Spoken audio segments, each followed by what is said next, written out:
یہ حضور نے بیان فرمایا. جزاک اللہ. ان کا یہ اعتراض اناجیل کے بھی خلاف ہے اور قرآن کریم کے مضمون کے بھی خلاف ہے. لیکن انجیل تو لگتا ہے کہ پادری صاحب نے پڑھی ہی نہیں. اگر پڑھی ہے تو پھر وہی بات ہے کہ سمجھ ہی نہیں آئی. جیسے کہ اگلا اعتراض بھی سمیع صاحب آپ سے میں سوال کروں گا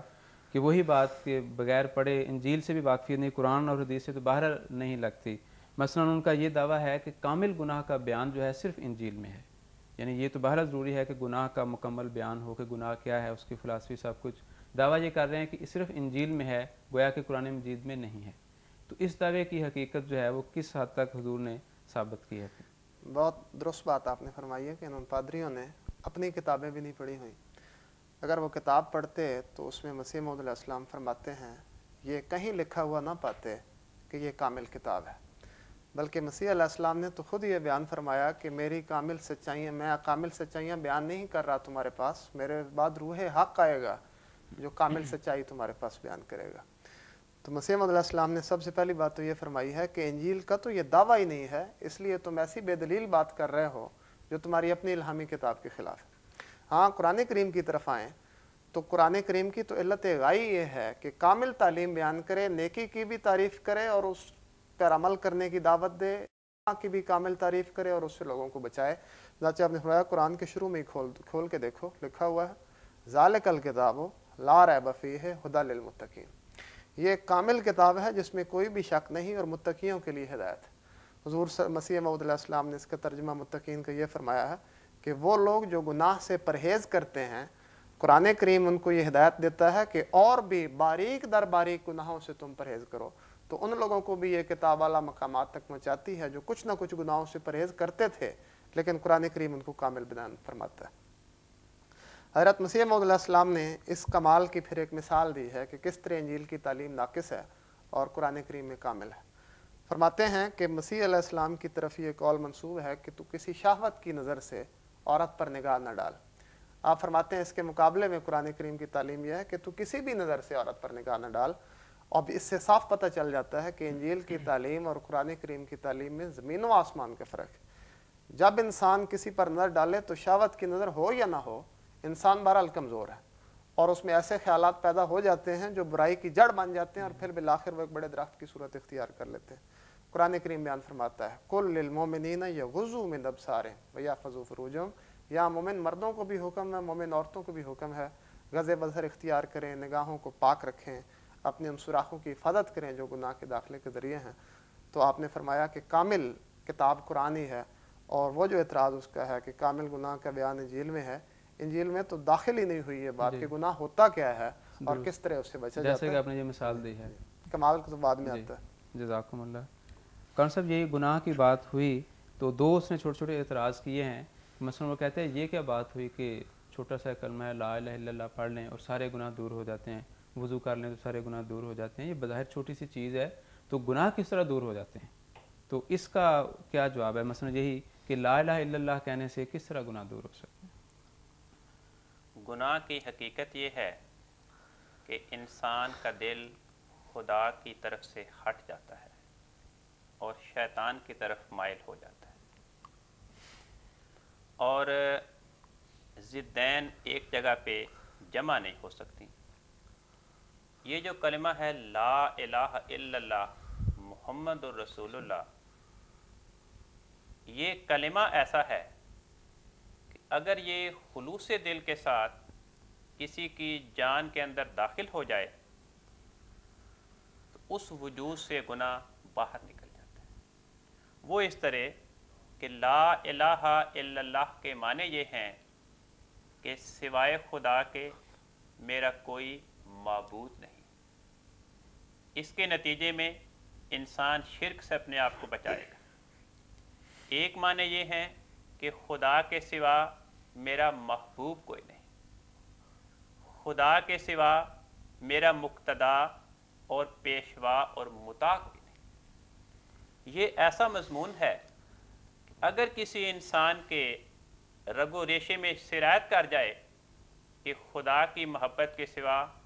اور کسی محبت کی حقیقت نہیں, خدا کی عبادت کے سوا اور کوئی عبادت کا حقدار نہیں, خدا کی اطاعت اور اس کی مرضی کے سوا اور کسی کی خواہش اور مرضی کی مجھے ضرورت نہیں، تو یہ چیز ایسی ہے کہ جب اس حقیقت اور یہ مضمون اور یہ مفہوم کسی انسان کے دل میں چلا جائے گا تو گناہ یعنی خدا کی ذات سے دوری اس کے وجود سے باہر نکل جائے گی۔ جس طرح روشنی آئے گی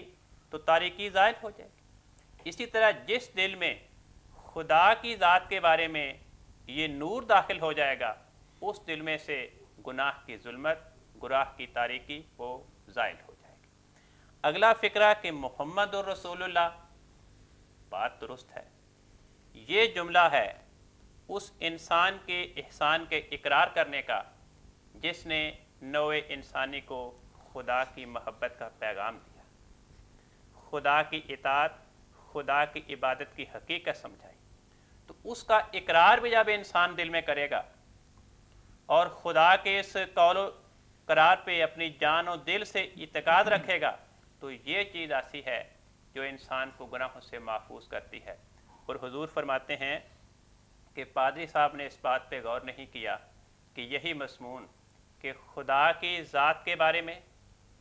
اور خدا کی طرف سے آنے والے خدا کا پیغام پہنچانے والے وجود کے بارے میں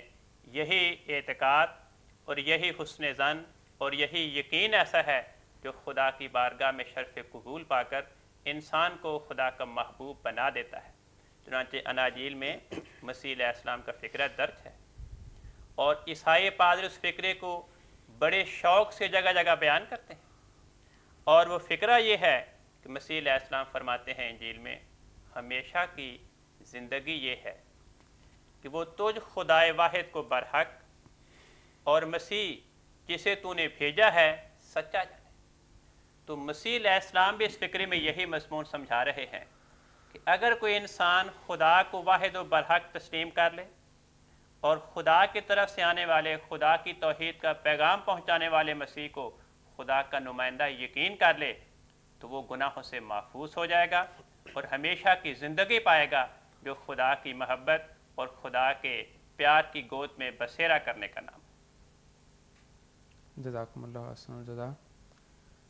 ناظرین کرام، ابھی کچھ گفتگو جاری رہے گی، کچھ گفتگو کے بعد انشاءاللہ تعالی پھر ہم یہ سلسلہ شروع کریں گے، لیکن اب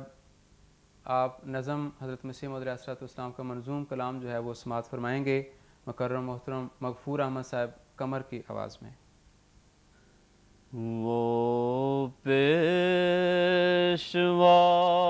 ہمارا جس سے ہے نور سارا،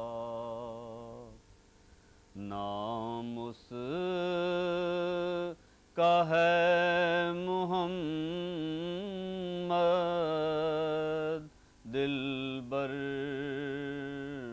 میرا یہی ہے۔ سب پاک ہیں پیغمبر، ایک دوسرے سے بہتر، سب پاک ہیں پیغمبر، ایک دوسرے سے بہتر، لے کر خدائے برتر، خیر الورا یہی ہے۔ پہلوں سے خوب تر ہے، خوبی میں ایک کمر ہے، پہلوں سے خوب تر ہے، خوبی میں ایک کمر ہے، اس پر ہر ایک نظر ہے، بدر دجا یہی ہے، پہلے تو رام ہارے پار اس نے ہیں اتارے، پہلے تو رام ہارے پار اس نے ہیں اتارے، میں جاؤں اس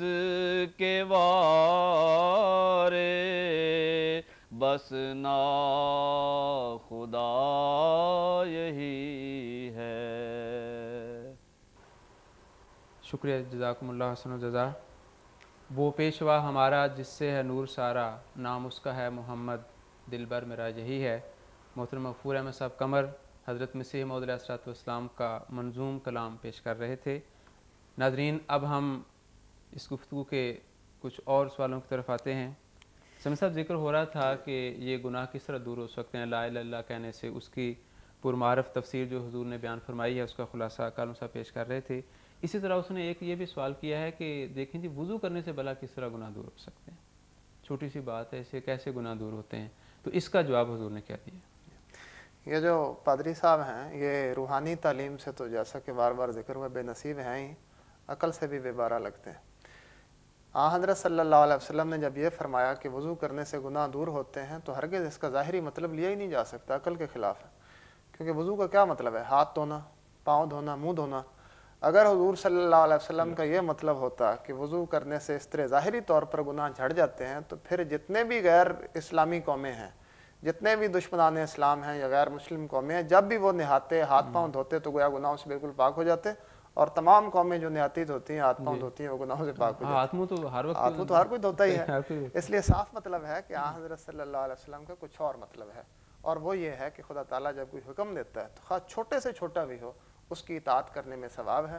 چھوٹے چھوٹے حکموں کی اطاعت کرنے کے نتیجے میں بڑے بڑے حکموں پر عمل کرنے کی توفیق ملتی ہے، اس طرح انسان اطاعت کی راہوں پر چل پڑتا ہے اور گناہوں سے بالآخر پاک ہو جاتا ہے۔ وہ اصل تو پیچھے روح ہے، نیت ہے اس کی۔ جی، جزاکم اللہ۔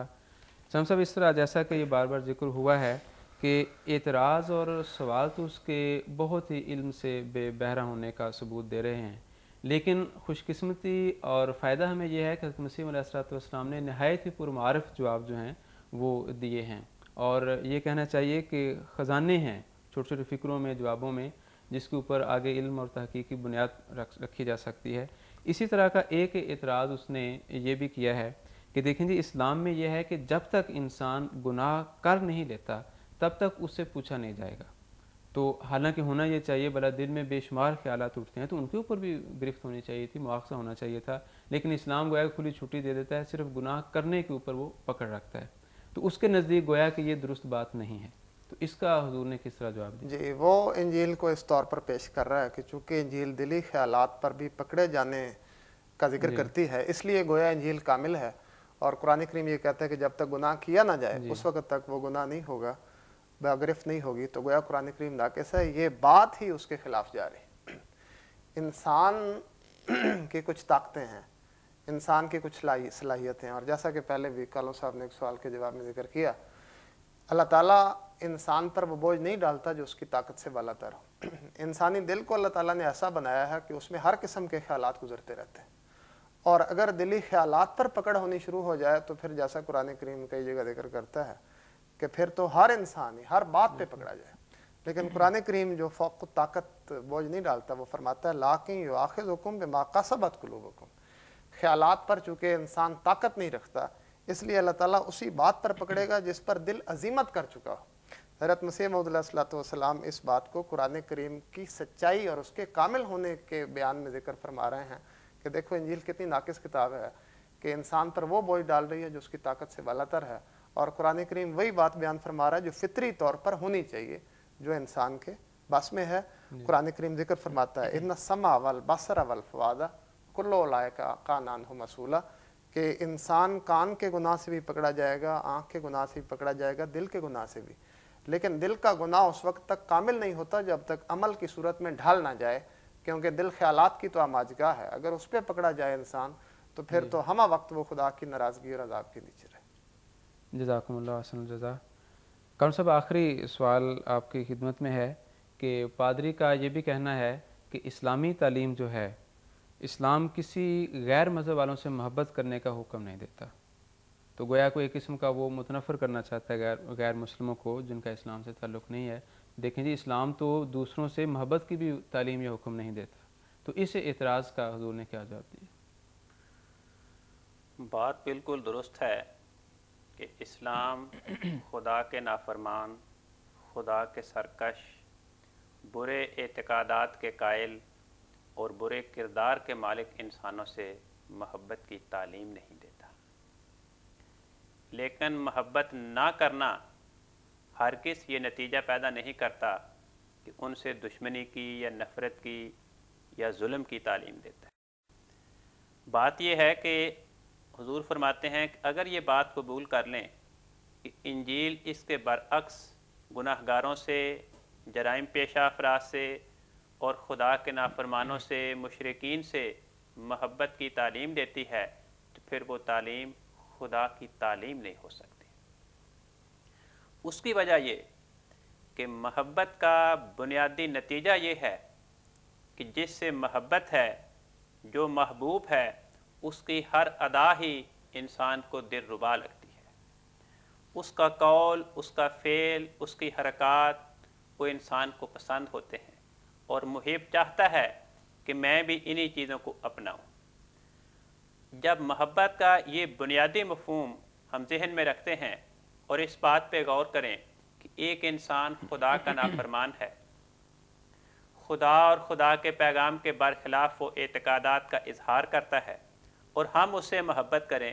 تو گویا ہم نے اس کے ان اعتقادات کو پسند کر لیا، یہ ایمان کے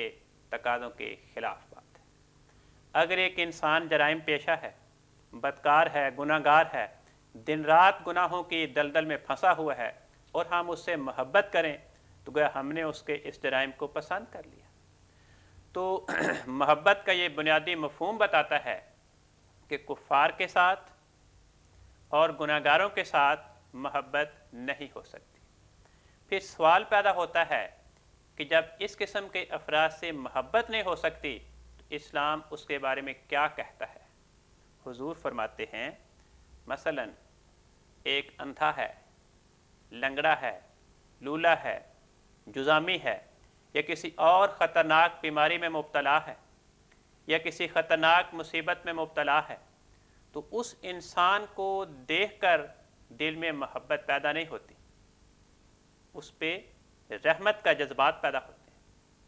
اس انسان کے بارے میں شفقت کے جذبات دیکھنے والے کے دل میں پیدا ہوتے ہیں۔ تو فرمایا کہ قرآن کریم یہ کہتا ہے کہ جو لوگ خدا کے نافرمان ہیں، جو کافر ہیں، غلط اعتقادات کے قائل ہیں،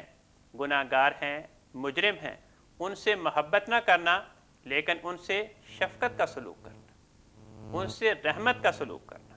اور قرآن کریم نے اس قدر اس پہ تاکید کی ہے کہ بار بار اس مضمون کو بیان فرمایا۔ چنانچہ قرآن کریم بانی اسلام حضرت محمد مصطفیٰ صلی اللہ علیہ وسلم کا ذکر کرتے ہوئے فرماتا ہے عزیز علیہ ما عنتم، اے لوگو تمہیں جو تکلیف پہنچتی ہے، جس مصیبت کا تمہیں سامنا ہوتا ہے، تمہارے مصائب، تمہارے دکھوں کو دیکھ کر اس رسول کو دکھ پہنچتا ہے۔ فرمایا اللہ کا باخع نفس کا اللہ یکون مومنین، اے ہمارے نبی تجھے لوگوں کا کفر دیکھ کر، ان کا گناہوں میں لت پت ہونا دیکھ کر اس قدر غم ہے، اس قدر تجھے صدمہ پہنچتا ہے کہ تو ان کی ہدایت کے لیے، کفر سے ان کے محفوظ ہونے کے لیے، ایمان میں داخل ہونے کے لیے اس قدر تو اپنے آپ کو ہلاک کر رہا ہے ان کے غم میں کہ شاید اگر تیری یہی کیفیت رہی تبلیغ کے لحاظ سے، ان کے لیے دعاؤں کے اعتبار سے، تو شاید اپنی جان کو ہلاک کر دے۔ تو یہ رحمت اور شفقت کے جذبات کا نتیجہ ہے۔ بلکہ فرمایا تواصوا بالصبر و تواصوا بالمرحمہ، مومنین جو قرآن کریم کے پیروکار ہیں ان کا بنیادی وصف یہ ہے کہ وہ ایک دوسرے کو رحمت کرنے کی نصیحت کرتے رہتے ہیں، خود بھی رحمت کا سلوک کرتے ہیں دوسروں کے ساتھ، اور اپنی جماعت کے دیگر افراد کو بھی دوسرے لوگوں سے رحمت کا سلوک کرنے کی نصیحت کرتے رہتے ہیں۔ اور قرآن کریم غیر مذاہب کے بارے میں فرماتا ہے، حضور نے 2 آیات درج فرمائی ہیں۔ اللہ تعالیٰ فرماتا ہے لا ینہاکم اللہ عن الذین لم یقاتلوکم فی الدین ولم یخرجوکم من دیارکم، کہ وہ لوگ جنہوں نے دین کی بنا پہ تمہارے ساتھ لڑائی نہیں کی اور تمہیں تمہارے گھروں سے بے گھر نہیں کیا، بے وطن نہیں کیا، اللہ تعالیٰ تمہیں ہرگز منع نہیں کرتا ان تبروہم، کہ تم ان سے اچھا سلوک کرو، ان کی خدمت کرو، ان کی ضروریات کو پورا کرو، وَتُقْسِطُوا إِلَیہم، اور ان کے ساتھ عدل و انصاف کا معاملہ کرنے سے خدا تمہیں منع نہیں کرتا۔ فرمایا ان اللہ یحب المقسطین،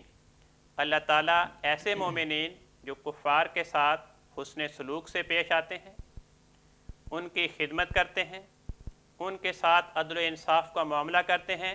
قرآن کریم فرماتا ہے خدا تعالیٰ ایسے مسلمانوں سے محبت کرتا ہے۔ اس کردار کو اپنانے والے مسلمان خدا کے محبوب بن جاتے ہیں۔ فرمایا کن لوگوں سے تمہیں دوستی اور محبت اور پیار سے منع کیا گیا؟ اگلی آیت میں فرمایا انما ینہاکم اللہ عن الذین قاتلوکم فی الدین، جن لوگوں نے دین کا بہانہ بنا کر تمہارے ساتھ لڑائی کی، وَأَخْرَجُوكُم مِّن دِيَارِكُمْ، اور تمہیں تمہارے وطن سے بے وطن کیا، تم پہ اس قدر مصائب کے پہاڑ توڑے کہ تم اپنے وطن سے ہجرت کرنے پہ مجبور ہو گئے، وَظَاهَرُوا عَلَىٰ إِخْرَاجِكُمْ، اور ایسے کفار، ایسے غیر مسلم جنہوں نے ان مظالم کرنے والے کفار کی امداد کی اور ان کی پشت پناہی کی تاکہ تم وہاں سے نکل جاؤ تنگ اور مجبور ہو کر، خدا فرماتا ہے ان تولاہم، ایسے لوگوں سے محبت اور دوستی سے خدا تمہیں منع کرتا ہے۔ تو یہ بات بیان کی گئی ہے کہ جو برے ہیں ان سے محبت اور دوستی نہیں، ہاں ان سے رحمت کا سلوک کرنا ہے، ان کے ساتھ شفقت کا سلوک کرنا ہے۔ تو یہ اسلام کی بڑی ہی پرحکمت اور برمحل تعلیم ہے۔ جزاکم اللہ۔ تو گویا دراصل بات تو یہ ہوئی کہ پادری صاحب جو ہیں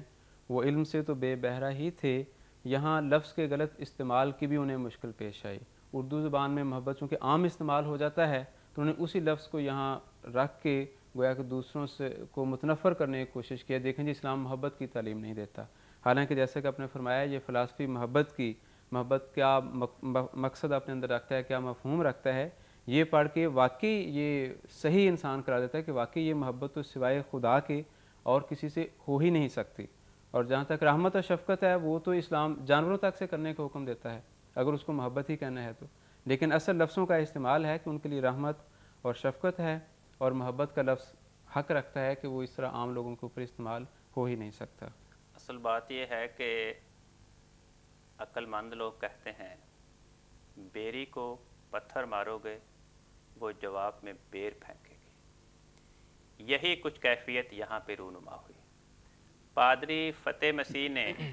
جو 2 خط لکھے حضرت مولوی عبد الکریم صاحب سیالکوٹی رضی اللہ عنہ کے نام، اور انہوں نے وہ خط حضور کی خدمت میں پیش کیے، ان خطوط میں اس پادری نے اسلام پر، قرآن کریم پر، حضرت محمد مصطفیٰ صلی اللہ علیہ وسلم کی ذات بابرکات پر اور آپ کی تعلیمات پر گندے اعتراضات کیے، لیکن ان گندے اعتراضات کا حضور تک پہنچنا ہمارے لیے ایک رحمت کا پیغام بن گیا کہ اس کے نتیجے میں اللہ تعالیٰ نے حضور کے قلم سے ان تعلیمات کے بارے میں، ان آیات کے بارے میں، ان احادیث کے بارے میں حقائق اور معارف کے دریا بہا دیے، اور دنیا کے لیے ایک بہت بڑا معارف کا خزانہ میسر آ گیا۔ جزاکم اللہ۔ آپ دونوں بزرگوں کا بہت شکریہ کہ آپ تشریف لائے اور آپ نے حضور کی اس کتاب کے بارے میں ہمارے ناظرین کو آگاہی بخشی، فجزاکم اللہ احسن الجزا۔ تو ناظرین کرام اسی کے ساتھ ہمیں اجازت دیں، اگلے پروگرام میں حضرت مسیح موعود علیہ السلام کی ایک اور کتاب لے کر پھر ہم آپ کی خدمت میں حاضر ہوں گے۔ اللہ حافظ۔